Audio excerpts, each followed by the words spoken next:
Bertempat di Aula Kantor Bupati Solok Selatan, Padang Aro, Bupati Solok Selatan Khairunas melantik 5 orang pejabat pratama dan pejabat administrator di lingkungan Pemkab Solok Selatan Jumat 31 Desember 2021.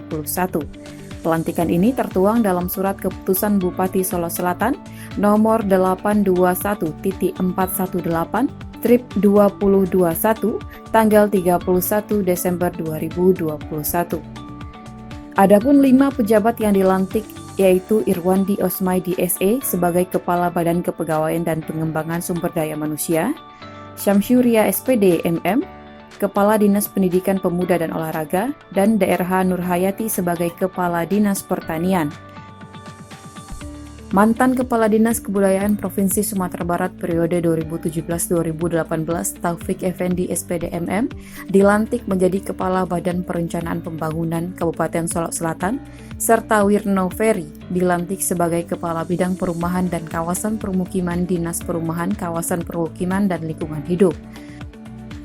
Bupati Solok Selatan Haji Khairunas dalam sambutannya mengatakan pelantikan pejabat ini dilaksanakan untuk mengisi kekosongan jabatan di lingkungan Pemkab Solok Selatan. Mutasi adalah hal yang semestinya dilakukan sesuai ketentuan undang-undang yang berlaku.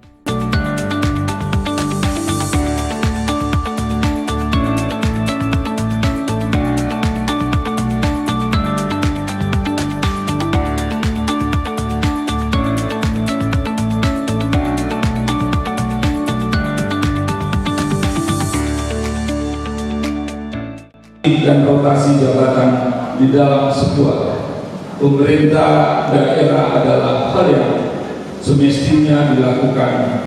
Ada 5 orang, mudah-mudahan Bapak yang kami berikan kepercayaan ini membawa energi. Ditegaskan Khairunas, para pejabat yang baru dilantik agar dapat bekerja dengan sungguh-sungguh mewujudkan visi dan misi Bupati Solok Selatan. Penunjukan Kepala OPD yang baru diharapkan bisa membawa energi kepada pemerintahan Bupati dan Wakil Bupati, serta bisa memberi warna dan kekuatan baru. Setiap OPD diharapkan kreatif dan inovatif sesuai dengan visi dan misi kabupaten dan tidak keluar dari RPJMD Solok Selatan.